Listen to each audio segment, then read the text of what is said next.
awristaado adiga ku qaba jacay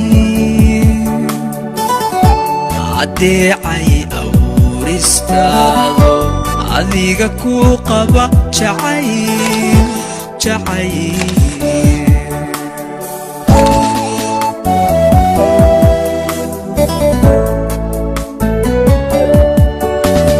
haweenka ku nool adduunka amaba inta aynigaaga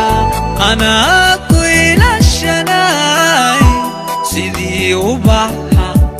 ubaxa ku daawadee